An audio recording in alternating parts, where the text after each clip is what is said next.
A team of researchers from Yale recently published an article on friendship. They concluded the average person makes 412 friends in a lifetime, but only 1 in 14 last. The Marine Corps is a special place where the most unlikely of friendships spawn. In the spring of 2004, Bravo Company of the 1st Battalion 8th Marines were getting set to deploy to Iraq in support of Operation Iraqi Freedom. As platoons started to plus up and gain strength in an attempt to become fully operational, 1st Squad, 1st Fire Team was born.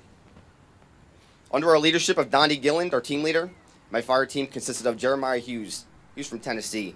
I dubbed him the Muscle. He's probably the strongest person I've ever met. Dimitrios Gavriel.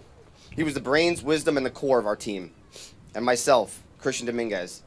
I always said I was the looks. Thank you. Gabriel told me that I was arguably the most annoying person he's ever met, so he dubbed me the Gnat.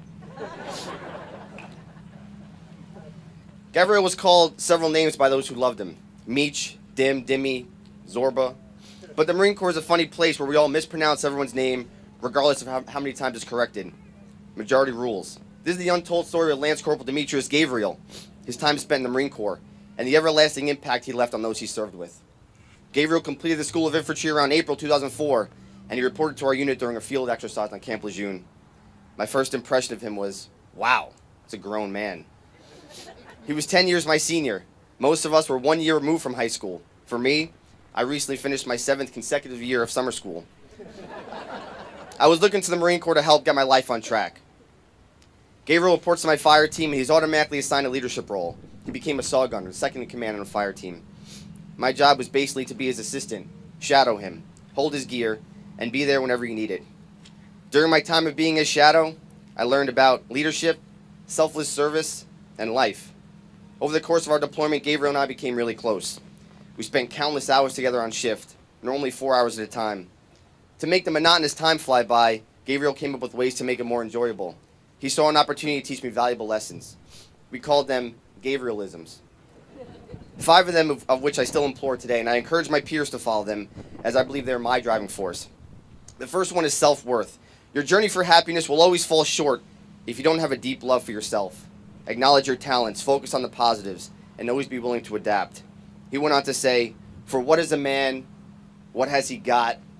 If not himself, then he is not. I asked him if that was a famous philosopher or something. He said, no, Sinatra.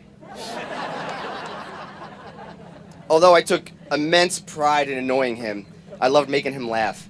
His laugh was contagious and it really jolted through his body. The second Gavrielism is influence. Great leaders only do one thing. They influence. Developing the Marines around you, making them better. That's what great leaders do.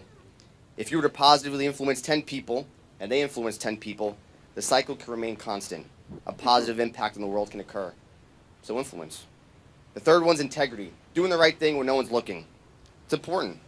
Doing so will nest a concrete culture into your beliefs. It will become the only way you operate. He told me, my integrity is important to me, and yours should be to you. Don't ever put me in a position to jeopardize my integrity, and I'll never put you in one.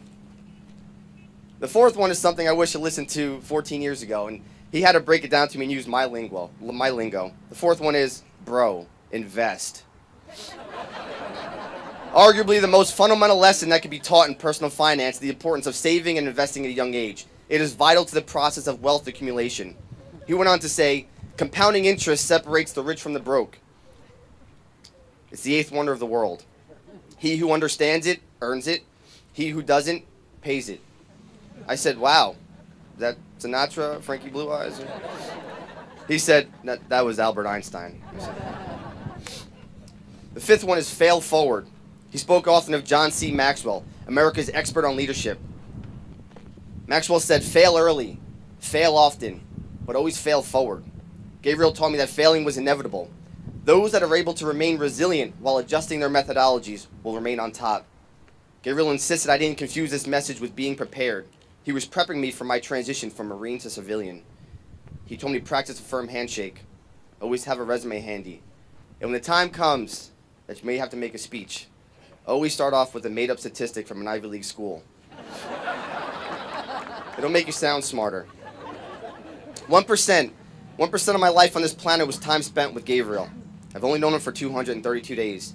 Yet here I am talking about the overwhelming influence I've received from him. His leadership carved me into the person I am today. I've passed some of his knowledge, his wisdom, on to Marines and soldiers who I've had the good fortune of leading.